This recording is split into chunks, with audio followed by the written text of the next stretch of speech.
اس نے کہا، روم کے بادشاہ نے، بندہ ضائع کرنے والا نہیں، وزیر نے کہا بادشاہ سے، اس نے کہا کیا کریں؟ کچھ ایسا کریں کہ یہ معاذ اللہ ہمارے دین میں آ جائے۔ اور قرآن مجید نے واضح کہہ دیا ہے کہ یہودی اور عیسائی تم سے راضی نہیں ہو سکتے حتی تتبع ملتہم، جب تک کہ تم ان کے دین کی پیروی نہ کرو، ان کو کسی طریقے سے معاذ اللہ عیسائی بنایا جائے۔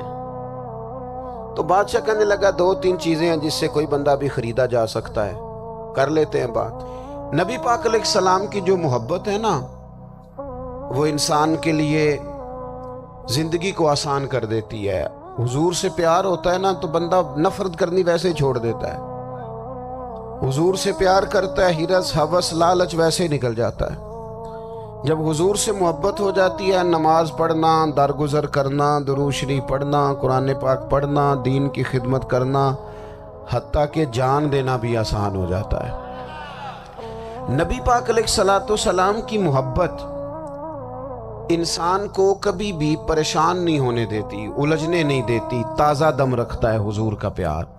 شرط یہ ہے کہ محبت صحیح ہو، اصلی ہو، باطن میں ہو۔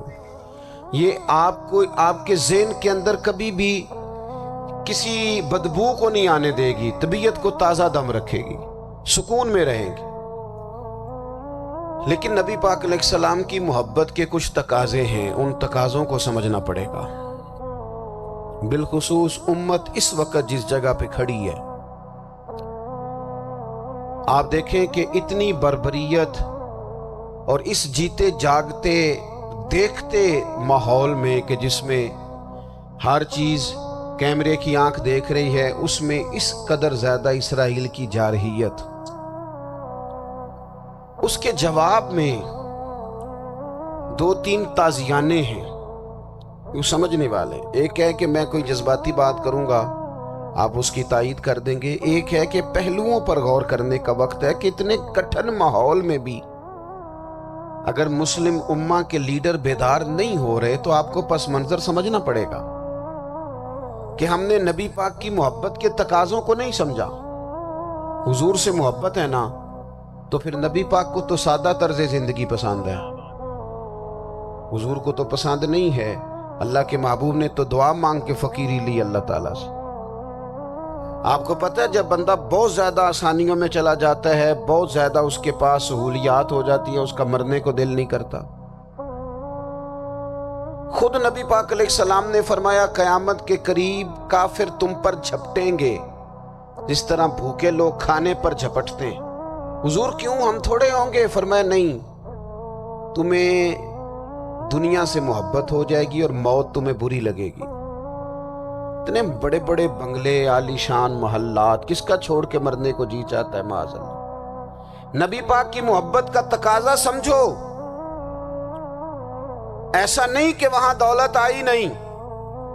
حضور تو فرماتے ہیں کہ اللہ نے خزانوں کی کنجیاں میرے ہاتھ میں رکھ دی ہیں، لیکن میں نے عرض کیا مالک ایک وقت روٹی دینا اور ایک وقت کا فاقہ دینا۔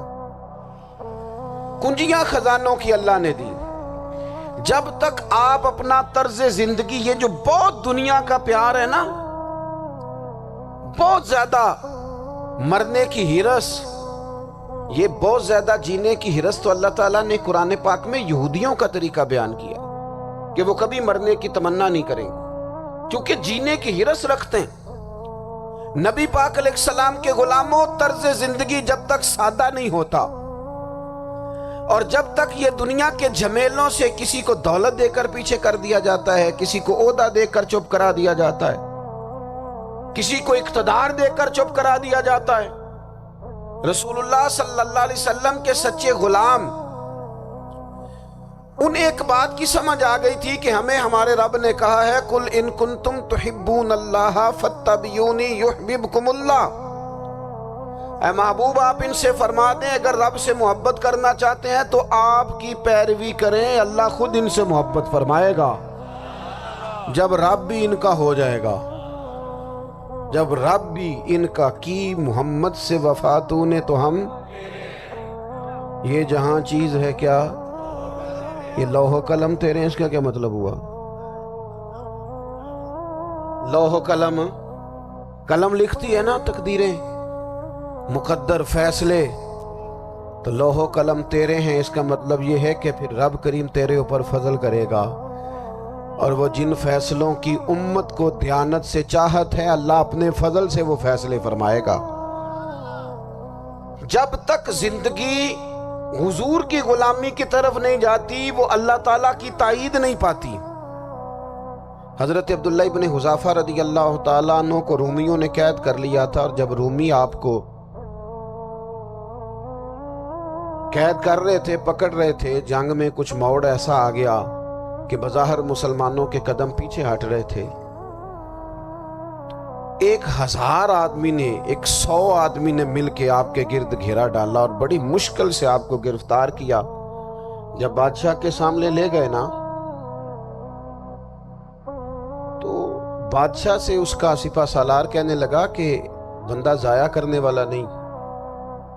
یہ بات سمجھیں آپ، ہماری طبیعت کے مطابق جو بندہ پورا نہیں اترتا ہم ضائع کر دیتے ہیں۔ حالانکہ اگر آپ کو مخالف صف میں بندہ کام کا نظر آئے تو آپ غور فرمائیں کہ یہ ہمارے قافلہ محبت میں کیسے شامل ہو سکتا ہے، اس کے لیے جد و جہد کریں تاکہ اس سے کام لیا جا سکے۔ اس نے کہا، روم کے بادشاہ نے بندہ ضائع کرنے والا نہیں، وزیر نے کہا بادشاہ سے، اس نے کہا کیا کریں؟ کچھ ایسا کریں کہ یہ معاذ اللہ ہمارے دین میں آ جائے، اور قرآن مجید نے واضح کہہ دیا ہے کہ یہودی اور عیسائی تم سے راضی نہیں ہو سکتے حتی تتبع ملتہم، جب تک کہ تم ان کے دین کی پیروی نہ کرو، ان کو کسی طریقے سے معاذ اللہ عیسائی بنایا جائے۔ تو بادشاہ کہنے لگا 2-3 چیزیں ہیں جس سے کوئی بندہ بھی خریدا جا سکتا ہے، کر لیتے ہیں بات۔ اس نے سب سے پہلے حضرت عبداللہ ابن حذافہ سے کہا کہ جتنے پیسے آپ کہیں گے آپ کو ملیں گے، آپ اس دین میں آ جائیں معاذ اللہ۔ تو حضرت عبداللہ ابن حذافہ نا، کچھ لوگ بڑے سیانے ہوتے ہیں، بردبار ہوتے ہیں، بعض باتوں پر غصہ نہیں کرتے، ہنستے ہیں۔ حضرت عبداللہ ابن حذافہ ہنس پڑے، فرمانے لگے تجھے کس نے بادشاہ بنایا؟ تو بڑا بیوقوف آدمی ہے۔ اس نے کہا کیا مطلب؟ فرمانے لگے نادان، میں تو تلوار لے کے میدان میں آیا ہوں، مجھے دولت کمانی ہوتی میں تجارت کرتا، میں تجارت نہیں کر رہا، میں تو شہادت کے لیے نکلا ہوا ہوں، اور تو مجھے کہہ رہا ہے پیسے لے لے، کو عقل کی بات کر۔ اس نے دوسری بات کی، اس نے کہا کہ میں بادشاہ ہوں، میرے نیچے جتنے بھی عہدے ہیں، وزیر، مشیر، وزیر خزانہ، جو آپ عہدہ کہیں گے آپ کو دے دیا جائے گا، آپ اس طرف آ جائیں۔ تو حضرت عبداللہ ابن حذافہ کہنے لگے پھر کہتا ہوں تو بڑا نادان ہے۔ فرمانے لگے میں حضور کا صحابی ہوں، اور صحابی ہونے سے بڑا عہدہ دنیا میں ہے ہی کوئی نہیں۔ صحابہ وہ صحابہ جن کی ہر صبح عید ہوتی تھی، خدا کا قرب حاصل تھا، نبی کی دید ہوتی تھی۔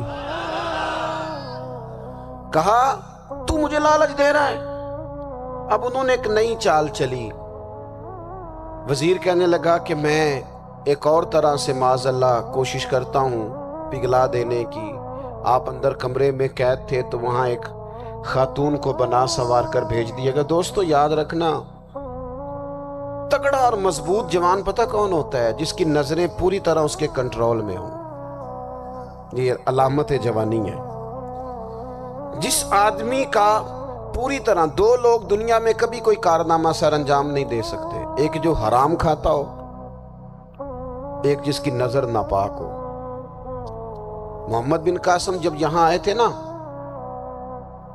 تو ایک دن بڑے پریشان تھے، تو ایک بزرگ کہنے لگے آپ کیوں پریشان ہیں؟ کہنے لگے راجہ دہر سے مقابلہ ہے، اور ہماری فوج تو سندھ کے رستے بھی نہیں جانتی، زبان بھی نہیں جانتی، لڑیں گے کیسے؟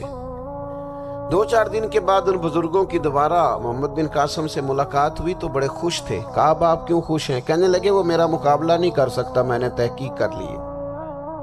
کہا کیوں؟ کہنے لگے نظر کا گندہ ہے، اور جو نظر کے گندے ہوتے ہیں وہ میدانوں میں ٹھہرا نہیں کرتے۔ میدان کے لیے نکلنے کے لیے پاک جوانی کی ضرورت ہوتی، تطہیر مزاج ہونا ضروری ہوتا ہے، پاکیزہ افکار اور سچی اور سچی ستھری سوچوں کا ہونا ضروری ہوتا ہے۔ اس لیے فرمایا کہ میرا مقابلہ نہیں کر سکتا۔ حضرت عبداللہ ابن حذافہ کمرے میں تھے، تو وزیر کی بیٹی اندر سجی سنوری پہنچ گئی. جیسے ہی آپ نے اس کفر کی چال کو دیکھا تو تیمم کر کے نفل شروع کیے. وہ ساری رات بیٹھی رہی. رب کا بندہ ساری رات عبادت کرتا رہا. عبادت بڑا سہارا ہے، مصلی بڑا سہارا ہے اللہ کے بندوں. صبح دروازہ کھولا، وزیر نے اپنی بچی سے پوچھنا چاہتا تھا رزلٹ کیا نکلا، تو وہ کہنے لگی پیچھے ہٹ جا، اب تیرا میرا تعلق کوئی نہیں، میں نے نبی پاک کا کلمہ پڑھ لیا.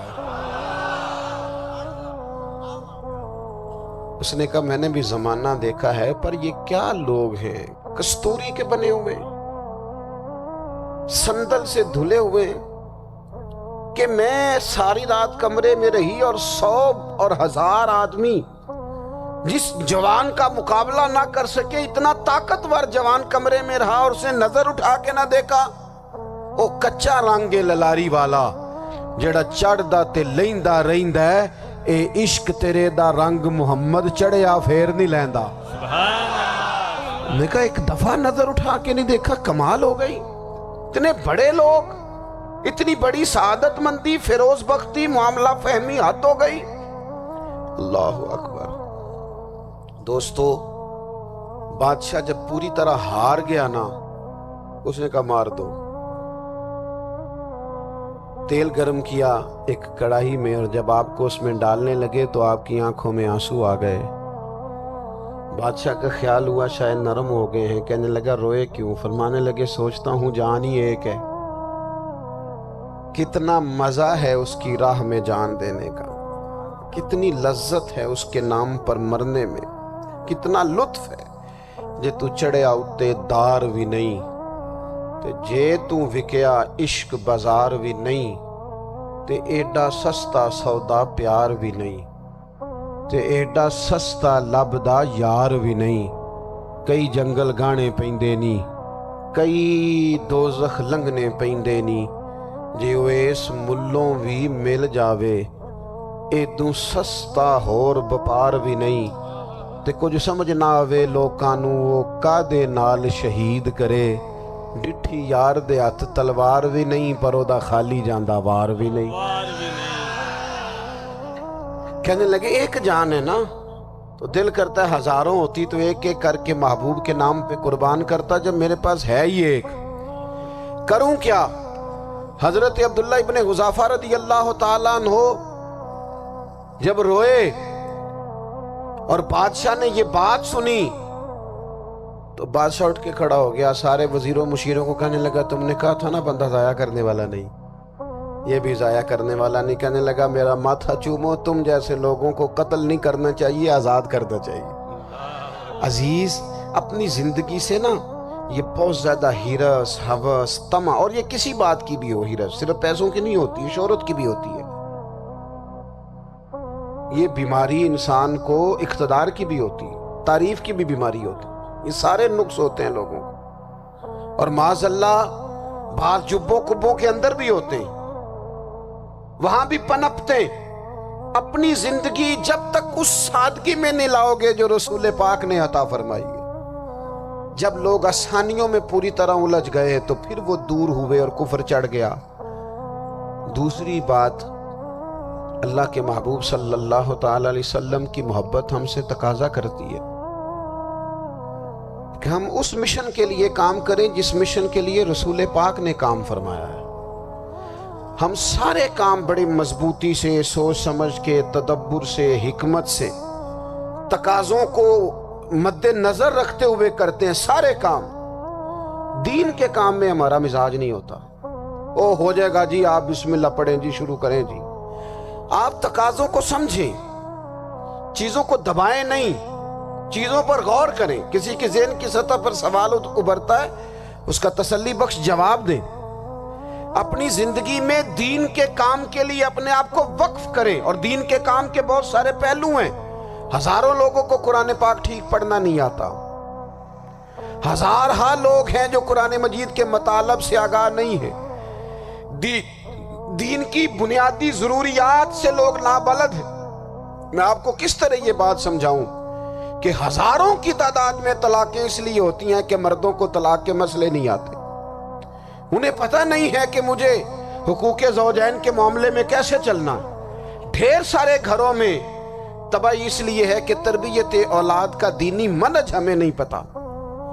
اپنا حصہ ملائیں دین کے کام میں۔ ایک آدمی کو اگر تو نمازی کرنے میں کامیاب ہو گیا، تیری زندگی بدل گئی۔ وہ دین بیزار لوگ جو ہمارے بیچ بیٹھ کے ہماری نوجوان نسل کو پگڑی اور داڑھی کا نام لے کے بنیادی طور پر دین سے دور کرتے، ایسے نوجوانوں کو دین کا پیغام محبت دے کر دین کے قریب کرنا ہماری ڈیوٹیوں کا حصہ ہے۔ ہمیں ذمہ داری کا احساس کرنا پڑے گا، ہمیں یہ خاص قدم اٹھانا پڑے گا، توجہ دینی پڑے گی۔ مساجد، مدارس، میں آپ سے عرض کروں، اتنی ڈٹ کے مخالفت ہوتی ہے نا مدرسوں کی، اتنی ڈٹ کے۔ میں ادارہ چلاتا ہوں، اس کے چلانے میں جو مشکلات ہیں وہ تو ہم بتا نہیں سکتے آپ کو، اس لیے کہ میری قوم، میرا اس قوم سے تعلق ہے جو نعت خواں امیر کرنا چاہتی ہے، مدرسے نہیں، نقیب خطیب پیدا کرنا چاہتی ہے، شعر و شاعری کی زندگی کو پروان چڑھانا چاہتی ہے۔ فقط ہمارا ان لوگوں سے تعلق ہے جو لاکھوں کروڑوں روپیہ محافل پہ لگائیں گے، اور قاری صاحب بیچارے اگر مسجد کا کوئی ہونے والا کام کسی وقت بتا دیں گے تو وہ بڑی مشکل آ جائے گی ان کے لیے۔ یہ کیسے ہو سکتا ہے، آپ نے یہ ڈیوٹی بتا دی؟ مدارس اور جتنا اہم رول دین کو پھیلانے میں مدارس اسلامیہ کا ہے، اتنی زبردست، لوگوں کا خیال ہوتا ہے میری طرح کے لوگ شاید کام کرتے ہیں، ڈیوٹی کرتے ہیں۔ یہ 10-15 لوگ آپ کو نظر آتے ہیں جو آپ کو کہیں میڈیا پر یا ادھر ادھر ڈیوٹی کرتے، مخلص لوگ اپنی جگہ پہ، وہ بھی بڑا ہی کام کر رہے ہیں، جو میڈیا پہ آ کے بھی اخلاص سے اور درد دل سے کو دین کی، ان کی بھی کسی بات کی حوصلہ شکنی نہیں، لیکن ہزارہا اساتذہ جو مدارس میں بیٹھ کے پڑھاتے ہیں، جنہوں نے وہ سارے لوگ تیار، آپ سمجھ نہیں سکتے کتنا بڑا کام۔ حفظ کا استاد جو ہوتا ہے نا، اس کی ڈیوٹی 24 گھنٹے ہوتی ہے، فجر سے پہلے، اور اس نے بچوں کو اٹھانا ہے۔ تنخواہ تو ہم انہیں دینا نہیں نہ چاہتے جی، تنخواہ نہیں دی دی انہوں نے، ہم بھی مولوی امیر نہ ہو جانا، مولوی نو تے سوٹ بھی 27ویں والی رات دے ہے تاکہ کدھر سوان کے عید والے دن پا نہ لوے، چونکہ 27ویں تو بعد تے درزی پھڑتا ہی کوئی نہیں، کیوں حضرت؟ ایسا ہی ہے نا، اس وقت تو نہیں نہ لیتا، تو ہم چاہتے ہیں مولوی ہماری مرضی کے ہماری طرح کا سوٹ نہ پہن لے۔ مدارس کی مضبوطی آپ یہ دیکھ لیں، یہ صلاح الدین ایوبی کا تعلق بھلا کس چیز سے تھا؟ غوث اعظم کے مدرسے سے۔ حضور غوث اعظم کے مریدوں کی جماعت اس کے ساتھ شامل تھی۔ کون لوگ تھے جنہوں نے مدارس سے فیض پایا؟ رازی اور غزالی، حضور غوث اعظم، خواجہ اجمیر، یہ سب لوگ مدارس کے لوگ ہیں۔ کمزوریاں ہیں، غلطیاں ہیں، بہت ساری چیزوں کی اصلاح کی ضرورت ہے، لیکن یہ دین کا بہت بڑا قلعہ ہوتا ہے مدرسہ، لیکن اس کی مخالفت کی جاتی ہے۔ مجھے بتائیے، اگر مدرسوں میں کمزوریاں ہیں تو کالجوں یونیورسٹیوں میں نہیں ہیں؟ ہم نے کبھی مخالفت کیا بند کر دو سارے؟ لیکن لوگوں کا جب خیال آتا ہے، جب ہمارے ایک سابقہ وزیر صاحب تھے سریرا، کسی دعوت میں میری ان سے ملاقات ہو گئی تو انہوں نے کہا مدرسوں کا کردار کیا ہے آج کے ماحول میں؟ میں نے انہیں کہا کہ مختلف کورسز آپ کراتے ہیں نا، تو اس کے لیے پھر مختلف ویکینسیز ہوتی ہیں، جہاں بچوں کو مدرسے کا کورس کرایا جاتا ہے تو استاد بننا ہوتا ہے، اس نے خطیب بننا ہوتا ہے، مسجد کی ڈیوٹی کرنی ہوتی ہے۔ میں نے کہا بالکل کوئی حکومت سرپرستی نہیں کرتی، لیکن اللہ کا فضل ہے۔ کبھی آپ نے کوئی مسجد سنی ہے جس میں جمعے والے دن مولوی نہ ملا ہو جمعہ پڑھانے کے لیے؟ کبھی آپ کو رمضان میں ایسی مسجد ملی ہے جس میں قرآن مجید سنانے کے لیے حافظ نہ ملا ہو؟ یہ ہو سکتا ہے کسی حافظ کو مسجد نہ ملے۔ تو مدارس کے ذمے جو کام تھا، مدارس نے جم کے کیا ہے اور ڈٹ کے کیا اللہ کے فضل سے۔ اور مدارس کے لوگوں کو بھی کمزور نہیں پڑنا چاہیے، کبھی کسی وزیر، مشیر، مالدار کے روب میں نہیں آنا چاہیے، قطعاً نہیں۔ کیوں؟ کہ یہ وہ عظیم لوگ ہیں، رسول اللہ صلی اللہ علیہ وسلم کے دین کے غلام، کہ ابھی ایک لفظ نہیں پڑھا ہوتا الف با تا سا، پہلے دن گھر سے نکلتے ہیں تو حضور فرماتے ہیں اللہ کے فرشتے ان کے پیروں کے نیچے پر بچھا بھی دیتے ہیں، پہلے دن اتنا بڑا اعزاز ملتا ہے۔ تو حضور کی محبت کا تقاضا ہے، دین کا کوئی کام کیا جائے۔ ایک خاتون مسجد نبوی شریف میں جھاڑو دیتی تھی، پر کوئی کام تو کرتی تھی نا۔ اور کس مسجد میں؟ جہاں 70,000 فرشتے صبح آتے ہیں، 70 شام آتے ہیں۔ اس مسجد میں وہ خاتون جھاڑو دیتی تھی، بخاری ہے۔ جب ان کا انتقال ہو گیا، صحابہ نے سوچا کہ حضور کو تکلیف ہوگی، بغیر بتائے جنازہ پڑھ دیا۔ حضور صبح تشریف لائے، تازی قبر دیکھی، اور محبوب وہ ہیں جو فرش پہ کھڑے ہو کے عرش کی خبریں دیتے ہیں۔ نبی پاک علیہ الصلوۃ والسلام نے فرمایا کہ مجھے اطلاع کیوں نہیں دی اس کے انتقال کی؟ یہ کرم دیکھو، کوئی ڈیوٹی تو کرتی تھی نا یار، پر خلوص سے، پر پیار سے، پر اللہ کو راضی کرنے کے لیے، پر درد دل سے۔ اور دین کی ڈیوٹیاں کرنے والے دوستو سنو، حضور صبح آئے، قبر کو دیکھ کر فرمایا مجھے کیوں نہیں بتایا؟ یا رسول اللہ آپ کو تکلیف دینا مناسب نہ جانا؟ تو قبر پہ کھڑے ہو کے حضور نے فرمایا صف بناؤ، میں دوبارہ جنازہ پڑھاؤں گا۔ صف بناؤ، میں دوبارہ جنازہ پڑھاؤں گا۔ کوئی ڈیوٹی تو۔ تیسرا تقاضا حضور کی محبت کا، سمجھو میں بس بڑی جلدی بات سمیٹنے لگا ہوں۔ حضور کی امت سے پیار کرو، یہ نبی پاک کی محبت کا تقاضا ہے۔ حضور اس بندے سے بڑے راضی ہوتے ہیں جو حضور کی امت سے پیار کرتا ہے۔ آپ کو پتہ ہے حضرت جبریل امین علیہ السلام نے معراج کی رات حضور علیہ السلام سے عرض کی تھی کہ اللہ کی بارگاہ میں عرض کیجئے گا میری بھی ڈیوٹی لگ جائے آپ کی امت کے ساتھ محبت کرنے پر۔ تو یہ کیوں کہا تھا انہوں نے؟ علماء نے لکھا اس لیے کہا تھا کہ حضرت جبریل بھی جانتے ہیں کہ حضور کی امت سے محبت کی بات کی جائے نا تو نبی پاک راضی ہوتے ہیں۔ امت سے پیار کرو گے نا، امت سے، ایک صرف بات کا خیال رکھنا، عقیدہ برا ہو تو بات دوسری ہے، ورنہ میرے محبوب کی امت کا ایک ایک شخص جو مدینے والے کا کلمہ پڑھتا ہے، جو حضور کا غلام ہے، اس کے بارے میں اپنے دل میں گنجائش رکھنا، پیار رکھنا، وارفتگی رکھنا۔ او دوستو، یہاں لوگ کس طرح گروہوں کو، جماعتوں کو سپورٹ کرتے ہیں۔ نبی پاک نے اس امت کی کثرت پر فخر بیان کیا، اور حضور فرمانے لگے 120 صفیں جنتیوں کی ہوں گی، قیامت میں 80 صفیں صرف میری امت کی ہوں گی۔ میں کثرت امت پر فخر کروں گا۔ ان لوگوں سے پیار کرنا ہے، ان کے دکھ درد کو سمجھنا ہے۔ پتہ ہے آج کیا ہوتا ہے؟ آج ہمیں نا مختلف چھوٹے چھوٹے ملکوں میں بانٹ دیا گیا، تو ہم کسی دوسرے مسلمان بھائی کا درد نہیں محسوس کرتے، ہم گھروں میں نہیں محسوس کرتے۔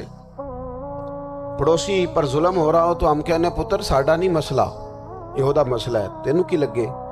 حالانکہ پڑوسی کی آگ اس لیے بھی کسی وقت بجھا دینی چاہیے کہ پڑوسی کی نہ بجھائی جائے تو اپنا گھر بھی زاد میں آ جاتا۔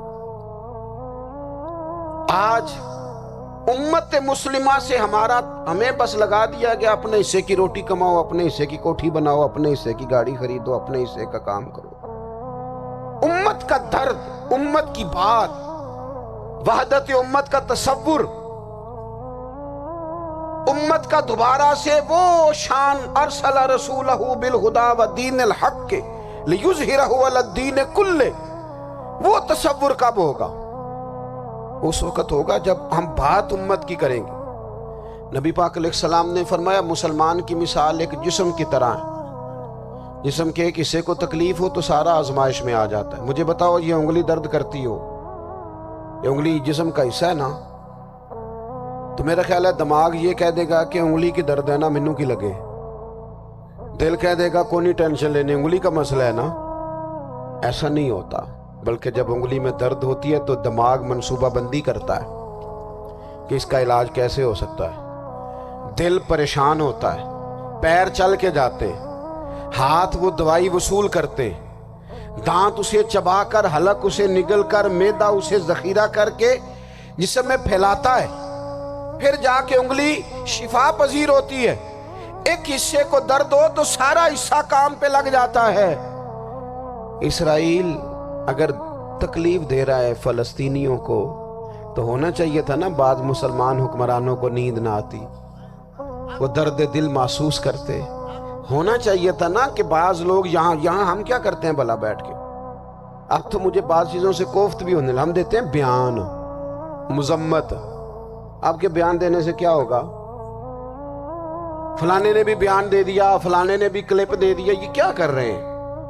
یہ تو آپ زندہ رہنا چاہتے ہیں. وہ جس طرح آج کل ہمارے ہاں بہت ساری چونکہ جماعتیں ہیں تو کشمیر ڈے آتا ہے نا تو مل کے ریلی نہیں نکالی جا سکتی, سوال نہیں پیدا ہوتا, کیونکہ ہمیں جماعتوں کو زندہ رکھنا ہے. اس جماعت کی خبر الگ لگنی چاہیے, اس جماعت کی خبر الگ. تو ایسے کوئی انقلاب آئے گا؟ یاد رکھنا امت کو پوری کو ایک طاقتور آواز بننا پڑے گا. ہمیں تھوڑا تھوڑا اوپر اٹھ کے سوچنا پڑے گا. خدا را اللہ تعالیٰ مجھے معاف کرے اگر کوئی بات میں سطحی کر رہا ہوں, دل کی گہرائی سے عرض کرتا ہوں اب تو بڑا سخت وقت آ گیا. اب چونکہ اب تو کیمرے کی آنکھ آئی ہے تو وہ زخمی بچے دیکھے نہیں جاتے, وہ تڑپتی مائیں دیکھی نہیں جاتی, وہ سسکتی اور آواز دیتی بیٹیاں سنی نہیں جاتی. وہ آوازیں ایسی ہیں جیسے وہ رات کے سناٹوں میں چیخیں بن کے لوگوں کو جگایا کریں گی. خدا را کچھ جرم ایسے ہوتے ہیں جن کی سزائیں بڑی سخت ہوتی ہیں, جن کی معافی بڑی مشکل سے ہوتی. اپنے اندر جذبہ ایمانی پیدا کریں. وہ میرے دوستو بستر پر بھی تو لوگ ماری جایا کرتے ہیں نا. اپنی زندگی رسول اللہ صلی اللہ علیہ وسلم کے دین کے نام کرو. جذبہ جہاد, شوق شہادت اور عشق رسول, یہ عناصر ہیں جو امت مسلمہ کو پیروں پر کھڑا کریں گے. 2 منٹ کے لیے سوچو, امت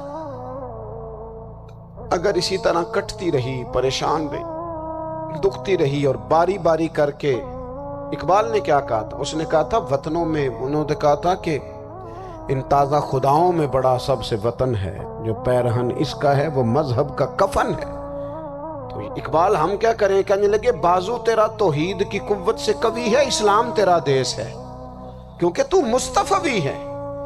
تو بحیثیت مسلمان سوچنا شروع کر, بحیثیت مسلمان. اور یوں تو سید بھی ہو, مرزا بھی ہو, افغان بھی ہو, تم سبھی کچھ ہو, بتاؤ کہ مسلمان بھی ہو. تمہارے اندر کہیں سے کوئی مومن بھی بولتا ہے کہ نہیں؟ علاقائی تعصبات اور ملکی سرحدوں میں قید ہو جانے والوں, تم ایک نبی کی امت ہو. کیوں نہیں سمجھتے کہ جب کشمیر کی بیٹی روتی ہے تو مدینے والے محبوب پاک علیہ السلام کی امت کی بیٹی روتی ہے, جب فلسطین کی بیٹی روتی ہے تو امت کی بیٹیاں روتی. خدا را کچھ درد دل اپنی طبیعت میں پیدا کریں. میں حکمرانوں کی بات نہیں کرتا, میں تو عام لوگوں سے ایسے تبصرے سنتا ہوں جو نہیں کرنے چاہیے. وہ نہیں جی نہیں, دوسرا رخ بھی دیکھو. عام آدمی اٹھ کے, عام لوگ بھی یہ خطرناک سوچیں اور ان سے خوفناک نتائج برآمد ہوں گے. تو 3 باتیں میں نے آپ کی خدمت میں عرض کی ہیں.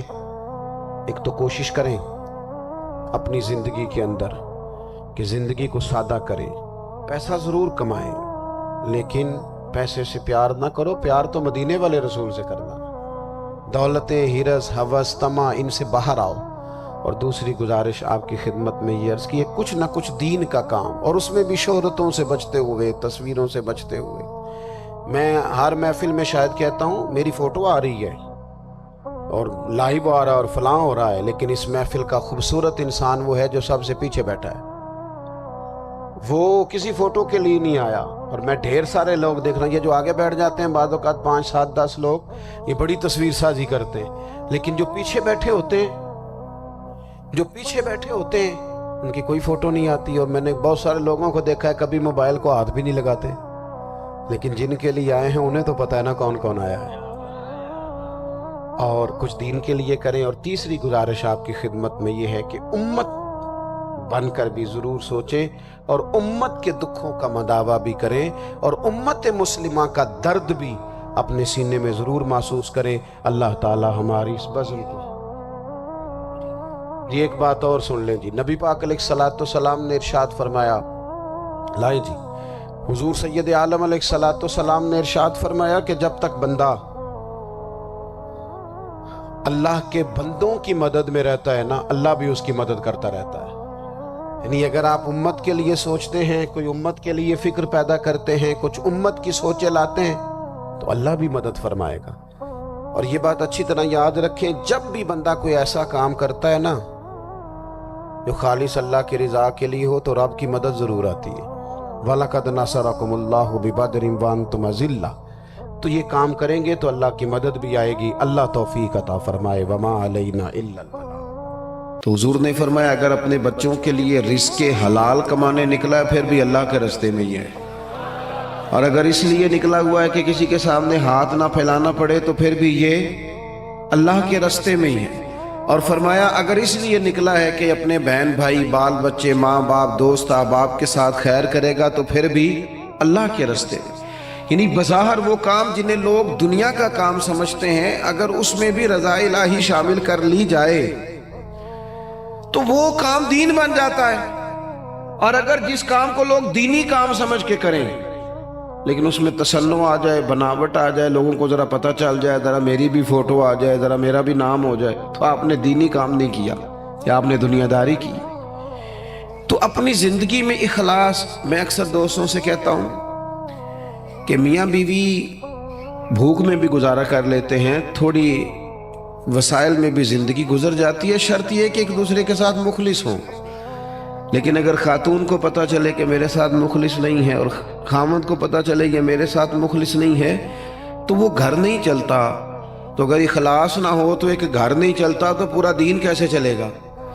اپنی زندگی میں اپنے مزاجوں میں اخلاص، بہت ساری ہماری پریشانیوں کا سبب ہمارا دکھاوا ہے، اور میں نے دیکھا ہے یہ جو دکھاوا کرنے والے ہیں بیچارے یہ بڑے ڈسٹرب لوگ ہیں، ذہنی طور پر شدید پریشان لوگ ہیں، دکھاوا کرنے والے بیچارے بڑی تکلیف میں ہیں کہ دیکھو یار میری فوٹو نہیں آئی، خود بتاتے ہیں اللہ کا شکر ہے جی میں فلانا کام بھی نیکی کا کرتا ہوں، بڑا کرم ہے جی فلاں خیر بھی آپ کو یہ کیوں بتانا پڑا، اتنی پریشانی کیوں لگ گئی آپ کو؟ اگر آپ کرتے ہیں تو اللہ تعالیٰ اس کا اجر آپ کو عطا کرے گا، خود بخود آپ کو کیوں ایسا کرنا پڑا؟ اخلاص والی زندگی گزاریں، اپنے لہجوں میں اپنے لفظوں میں حسن اور صفائی لائیں۔ دیکھیں نبی پاک صلی اللہ تعالیٰ علیہ وسلم نے فرمایا قیامت کے دن کچھ لوگ بڑی نیکیاں لے کے رب کی بارگاہ میں حاضر ہوں گے، ان کے پاس بڑی نیکیاں ہوں گی، لیکن اللہ فرمائے گا تم نے نیکیاں تو کی تھیں پر کی تھی لوگوں کو دکھانے کے لیے۔ اب اس طرح کرو جن کو دکھانے کے لیے نیکی کی تھی انہی سے جا کے اجر مانگو، میرے لیے کی نہیں، لہذا ان سے اجر مانگو جن کے لیے تم نے نیکی۔ بڑا سخت معاملہ ہے اور بڑا اذیت ناک مسئلہ ہے دکھاوے کا، یعنی کوئی بھی آپ کام کریں، آپ کسی کے شاگرد ہوں تو مخلص ہوں، کسی جگہ ارادت مند ہوں تو مخلص ہوں، کسی جگہ استاد ہوں تو مخلص ہوں، کسی جگہ آپ کی ذمہ داری تعلیم و تربیت کی ہو تو مخلص ہوں۔ اگر اخلاص نہیں ہوگا تو پھر ریاکاری کا سادہ ترجمہ اداکاری ہوتا ہے، پھر اداکاری بندہ کتنی کو کرے گا، تھک جائے گا۔ آپ مخلص ہو کر اپنا کام بھی صحیح کر کے کریں اللہ کی رضا کے لیے۔ یہ رشتہ داروں میں زیادہ لڑائیاں کیوں ہوتی ہیں؟ سارا چکر پروٹوکول کا ہے، مجھے آگے نہیں کیا، میرا نام نہیں لیا۔ اگر اخلاص ہو جائے نا یار میں نے اللہ کی رضا کے لیے صلہ رحمی کرنی، تو پھر تو میرے نبی پاک نے فرمایا جو تم سے توڑے اسے جوڑو، جو تمہیں محروم کرے اسے عطا کرو، پھر تو انداز اور ہو جاتا۔ اخلاص جو ہوتا ہے وہ اصل ہوتا ہے، اخلاص جو ہوتا ہے وہ حسن ہوتا ہے، اور نبی پاک علیہ السلام نے فرمایا مخلص ہو جاؤ، خالص ہو جاؤ اللہ کی رضا کے لیے، تمہارا تھوڑا عمل بھی تمہیں کفایت کر جائے گا، تھوڑا عمل بھی تمہارے لیے زیادہ ہو جائے گا۔ مخلص ہو جاؤ، تھوڑا عمل بھی فائدہ دے گا۔ لیکن اگر اخلاص نہیں تو پھر تو انسانی زندگی انتہائی کٹھن ہو جاتی ہے، وقت گزارنا مشکل ہو جاتا ہے۔ مخلص ہے نا جو بندہ تو وہ سادہ بھی ہے، جو مخلص ہے وہ چھپا ہوا بھی ہے، اور حضور نے فرمایا اسے مبارک ہو جسے تھوڑے لوگ جانتے ہیں، وہ بندہ ویسے ہی انفرادی ہو جاتا ہے۔ اخلاص اپنی زندگی میں، اپنے معاملات میں، اپنی روٹین میں، اس کو میں نے ایسے لوگوں کو دیکھا جو ٹیچر ہیں کسی ادارے میں، خود پتہ چل جاتا ہے انہیں کہ یار یہ بچہ کمزور ہے، غریب ہے، اس کے ماں باپ زیادہ اخراجات قبول نہیں کر سکتے، اٹھا نہیں سکتے، تو میں نے دیکھا ہے کہ وہ استاد سب اپنی جیب سے اس کا خرچہ دے رہے ہوتے ہیں، یہ اخلاص ہے۔ اگر مخلص ہو جائیں، منتظمین، معاونین، تو بہت سارے بچے جو تعلیم سے رہ جاتے ہیں وہ نہ رہیں، وہ پڑھ جائیں۔ ہم اگر مخلص ہو جائیں، اخلاص ہو جائے، تو ہم بہت سارے لوگ ایسے ہوتے ہیں جن کو ساتھ لے کے چل سکتے ہیں، ان کے کاروبار سیٹ کرنے میں مددگار ثابت ہو سکتے ہیں، لیکن ہمارا تو خیال ہوتا ہے کہ کہیں ایسا نہ ہو کہ وہ بھی سیٹ ہو جائے تو میرے برابر نہ آ جائے۔ مخلص اگر ہو جائیں تو زندگی میں بڑے سارے لوگوں کا ہاتھ تھامیں گے، بڑے سارے لوگ ہوں گے جن کو لے کے چلیں گے۔ شرط اللہ کی رضا ہے، اللہ کی رضا شرط ہے۔ اگر اللہ تعالیٰ کی رضا، وہ حضرت سعد بن ابی وقاص رضی اللہ تعالیٰ عنہ کہتے ہیں جب ہم قادسیہ کے علاقوں میں جنگ لڑ رہے تھے نا، تو وہاں ایک شخص بڑا مہنگا مال غنیمت، بعض نے تو لکھا ہے کہ تاج سونے ہیرے لگے ہوئے تھے، بادشاہ کا تاج، وہ بندہ نہ ڈھونڈ کے لایا، مل نہیں رہا تھا، جنگ ہوئی تو ریتلا علاقہ تھا، تاج بادشاہ کے کہیں کھو گیا۔ تو ایک آدمی سادہ سا فوجی وہ تاج لے کے شام کو سپہ سالار کے خیمے میں داخل ہوا، تو ان سے جب پوچھا گیا، وہ تاج انہوں نے پیش کیا، چہرے پہ کپڑا ڈالا ہوا تھا، تو ان سے پوچھا گیا کہ آپ بڑے امیر آدمی ہیں جو آپ نے بڑی دیانتداری سے یہ تاج واپس کر دیا؟ کہنے لگے نہیں، گزر بسر مشکل سے ہے۔ تو کہا پھر آپ نے اتنا مہنگا تاج ہاتھ آیا تھا واپس کیسے کر دیا؟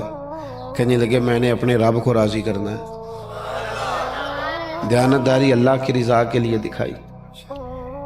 اب وہ واپس جانے لگے تو ان کو آواز دے کے پوچھا گیا نام ہی بتاتے جائیں، قبیلہ ہی بتاتے جائیں۔ یہاں تو آپ کو پتہ تصویریں بھی لگتی ہیں، اخبار بھی آتے ہیں، فیس بک بھی چلتی ہے، فلانے کو بھی پتہ چل جاتا ہے، بورڈ بھی لگتے ہیں، پھٹیاں بھی، یہاں تک کہ لوگ مسجد کی ٹائلوں پہ بھی نام لکھوا لیتے ہیں برائے صالح ثواب۔ وہ فرشتوں کو پتہ ہے کس کے لیے کیا ہے، پتہ ہے جس نے اجر دینے ہیں اسے، آپ کس حساب سے نام لکھوا رہے ہیں؟ پتہ ہے اللہ کو جس نے اجر دینا ہے اسے وہ جانتا ہے۔ تو ان کو آواز دے کے کہا گیا نام ہی بتا دے۔ تو وہ صحابی کہنے لگے جس رب اور رسول کے لیے میں نے یہ کام کیا وہ میرا نام بھی جانتے ہیں، باپ کا نام بھی جانتے ہیں، قبیلہ بھی جانتے ہیں۔ اپنی زندگی اگر تھوڑی سی ان چیزوں سے باہر آ جائے گی تو تکلفات سے باہر آئے گی، زندگی سادہ ہو جائے گی۔ لوگ اذیت سے، یہاں تو جناب محفلوں میں لوگ پھول دینے لگتے ہیں، کہتے ٹھہر جاؤ ٹھہر جاؤ ٹھہر جاؤ، کوئی آپ گلدستہ دینے لگے دے دو، ٹھہرو ٹھہرو ٹھہرو، کیا ہو گیا؟ کہنے ذرا کیمرے سے دے ہو لیندے ہو بھائی، پھول پیش کرنے ہیں تو وہ بھی کیمرہ سیدھا کر لو اس کے بعد پیش کرنے۔ اور کیمروں کی دنیا اور کیمرے کی آنکھ، اسی میں زندہ رہنا ہے کیا؟ حق زندگی تو باہر ہے، زندگی تو وہ ہے جو حقیقت میں ہے۔ اخلاص اپنی زندگی میں پیدا کریں، اپنے بہن بھائیوں کے ساتھ، اپنے گھر میں، اپنے دوست احباب کے ساتھ، اپنے دین کے ساتھ، اپنے ملک کے ساتھ، اپنی ملت کے ساتھ اخلاص پیدا کریں، مزاج خلوص والا ہو، للہیت والا ہو۔ ہم مسلمان ہیں، ہمیں یہ والا سبق نہیں پڑھایا گیا کہ دنیا میں کھا لو پی لو موج کر لو یہی ہے سارا کچھ۔ ہمیں تو کہا گیا ہے کہ تم یہاں کوئی خیر کرنے آئے ہو، اخلاص کے ساتھ رب کو راضی کرو، واپس لوٹنا ہے، اس کی بارگاہ کی طرف واپس جانا ہے، جزا سزا کا فیصلہ ہوگا۔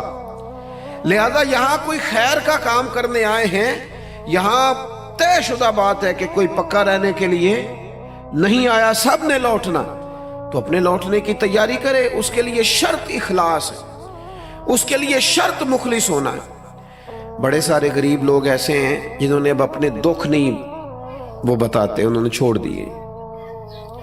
بڑے سارے سفید پوش ایسے ہیں جو تکلیف میں آتے ہیں کسی سے بات نہیں کرتے۔ کیوں؟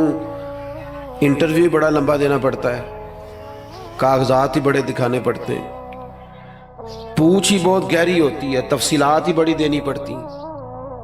حالانکہ رب نے جب ہمیں دیا تھا تو اتنی تفصیلات نہیں جانی تھی، پوچھی تھی، حکم نہیں دیا تھا، وہ تو خیر جانتا ہے سارا کچھ، لیکن اس نے اتنے سوال جواب جو جس ذریعے سے ہمیں دیے وہ ذریعہ اتنے سوال و جوابوں والا نہیں تھا۔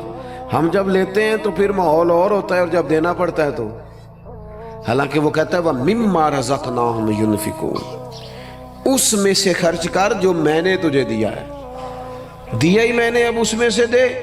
تو ہمارے ہاں جناب بڑی لمبی، اب تو لوگ بتاتے نہیں، کہتے ہیں چپ کرو، عزت نفس کا مسئلہ ہے۔ اگر بات کریں گے تو بات کھل جائے گی، بات آگے نکل جائے گی، لیکن جو دینے والے تھے، جو عطا کر، حضرت عبداللہ ابن عمر رضی اللہ تعالیٰ عنہ، ان کا نا ایک غلام زیادہ عبادت کرنے لگ گیا، اللہ اللہ زیادہ کرتا تھا، نفل زیادہ پڑھتا، ذکر اذکار زیادہ کرتا، عبادت زیادہ کرتا، تلاوت زیادہ کرتا، درود پاک زیادہ پڑھتا، تو جناب عبداللہ ابن عمر نے اسے آزاد کر دیا۔ فرمایا اللہ کی حضور حاضر ہونا چاہتا ہے، ہم کیوں اسے پابند کریں، اسے آزاد کرتے، اسے آزاد کر دیا۔ ایک اور غلام نے سوچا کہ یار یہ تو بڑی بات ہے، اس نے بھی اللہ اللہ شروع کر دیا، حضرت عبداللہ ابن عمر نے اسے بھی آزاد کر دیا۔ اب وہ غلاموں نے کام پکڑ لیا، نفل پڑھتے، آپ اسے آزاد کر دیتے۔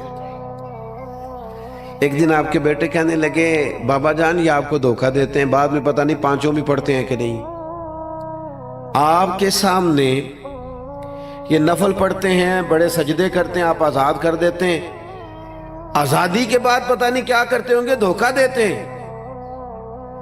تو حضرت عبداللہ ابن عمر نے بڑی ہی اعلیٰ بات کر دی، رب کے بندوں کی یہی شان ہوتی ہے۔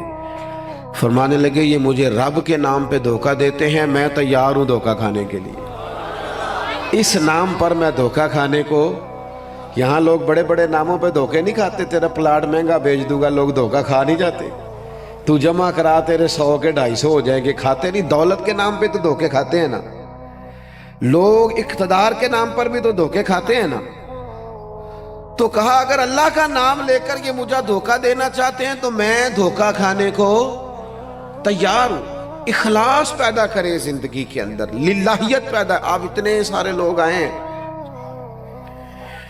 اگر ہم 50-60 لوگ بھی کسی ایک علاقے میں مخلص ہو جائے نا، اور ہمارا ذہن بن جائے کہ ہم نے اخلاص کے ساتھ اس علاقے کی خدمت کرنی ہے، علاقے کے مسائل کو دیکھنا ہے، آپ تو ماشاءاللہ بہت زیادہ ہیں، میں کہہ رہا ہوں 40-50 لوگ بھی ہوں، تو وہ گلی سے گزر رہے ہوتے ہیں تو گاڑی جو ہے وہ کسی کھڈے میں لگتا ہے، ٹائر تو اس پہ تبصرہ ہوتا ہے، ساڑھی حکومت کوئی کام نہیں کر دی، ویکو کٹے کھڈے نے، حالانکہ وہ 10 منٹ کا کام ہے، گاڑی سائیڈ پہ کی جائے، ایک دابڑا ایک کئی اسے پکڑا جائے اور کھڈے کو بند کر دیا جائے۔ اور وہ میں نے تو دیکھا ہے کہ جو 4 کروڑ روپے اپنے گھر پہ لگاتا ہے وہ 10 لاکھ روپے گلی پہ لگانے کو تیار ہی نہیں ہوتا، ساری گلی میں پانی کھڑا ہے۔ ہم ساری زندگی تبصروں میں وقت گزارتے ہیں، گفتگو میں وقت گزارتے ہیں، ہم نیک نظر آنا چاہتے ہیں، نیک بننا نہیں چاہتے، ہم چاہتے ہیں ہماری شہرت ہو جائے، ہم نیک لوگ ہیں، لیکن نیکی کرنی نہ پڑے، خیر والا کام ہے اسے کر گزرے اور اللہ کی رضا کے لیے کر گزرے۔ یہ مساجد کے باہر، مدارس کے باہر اکثر علماء کے نام لکھے ہوتے ہیں، بانی اور محتمم، چلو وہی ہوں گے، ہوتا بھی ہے ایسا، لیکن اس بندے کا بھی بڑا کردار ہوتا ہے جو اس میں ڈھیر سارا حصہ ملا جاتا ہے اور ساتھ یہ بھی کہہ جاتا ہے میرا نام نہ لے آ جائے، وہ بھی بڑا مخلص ہوتا ہے، وہ بھی بڑا بانی ہوتا ہے، جو کہہ جاتا ہے میرا ذکر کرنا سارا میرے ذمے لگا دیں، آپ لنگر کا خرچہ ساری محفل کا دے دوں گا، میرا نام نہ لینا۔ اس سے دل ٹھنڈا رہتا ہے، اس سے طبیعت ٹھنڈی رہتی ہے۔ لیکن اگر فون پہلے ہی چل پڑے، میں آ رہا ہوں، میں کیا کر رہا ہوں، اور جناب دیکھنا میں انقلاب برپا کر دوں گا، تو بھئی آپ گرج رہے ہیں، برسنے کی امید ذرا تھوڑی ہے، جو برستے ہیں ان کو گرجنے کی ضرورت، وہ تو کام کر کے گزر جاتے ہیں۔ بات زیادہ نہیں کرنی، بس میں ختم کرنے لگا ہوں، آپ نے توجہ کرنی ہے۔ اپنی زندگی جب اخلاص والی ہوتی ہے نا تو مخلص، یہ کیسے ہو سکتا ہے کہ آپ کسی کے ساتھ مخلص نہ ہو اور پھر آپ دعویٰ کریں وہ مخلص ہو جائے؟ یہ کیسے ہو سکتا ہے؟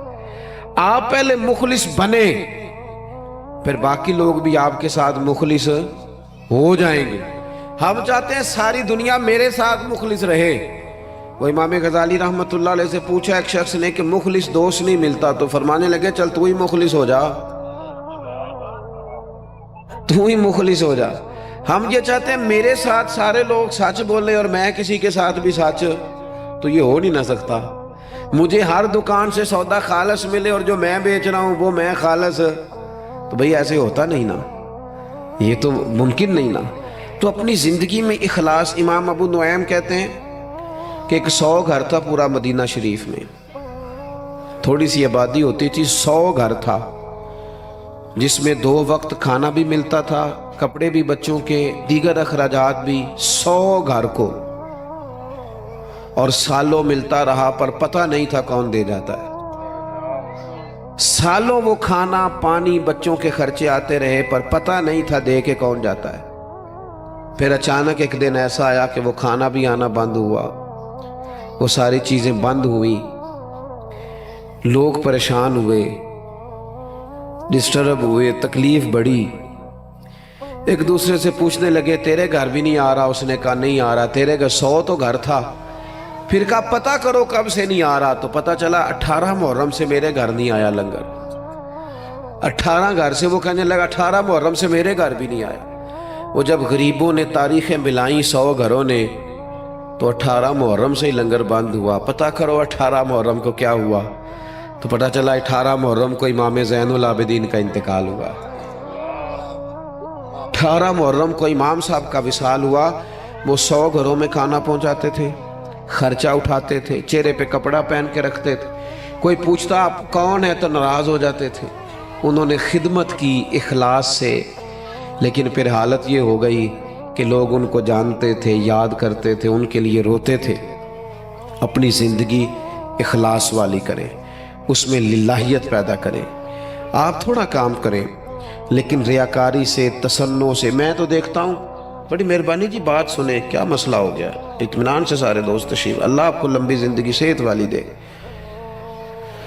میں تو دیکھتا ہوں لوگ اپنے والدین کو حج پہ بھیج کے لوگوں کو بتاتے ہیں میں نے بھیجا ابا جی کو حج پہ، تو ابا جی آپ کہتے بھائی جان آپ نے بھیجنا تھا۔ اب یہ بتانے کی کوئی ضرورت ہے؟ فلاں کے ساتھ میں نے نیکی کی، بھگی اگر آپ اتنے پریشان تھے تو پھر نہ کرتے۔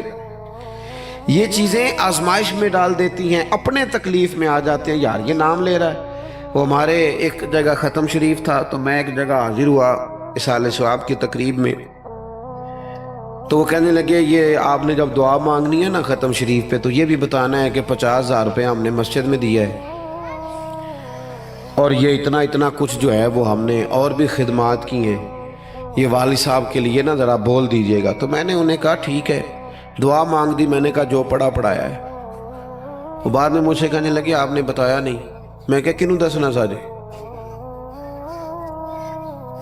کہنے لگے وہ ذرا، میں نے کہا خدا کے بندے ابا جی کیا دے گئے آپ کو زندگی پوری میں؟ کہنے لگے بڑا کچھ۔ تو میں نے کہا انہوں نے بھی مسجد اعلان کرایا تھا کہ میں بچوں کو زمین دے کے جا رہا ہوں، گھر دے کے جا رہا ہوں، دکان اعلان کرایا تھا؟ کہنے لگے نہیں۔ تو میں نے کہا تو 50,000 دے کے اعلان کراتا پھرتا ہے، کیا مطلب چکر میں پڑ گئے؟ اس سے تو کوفت پیدا ہوتی ہے۔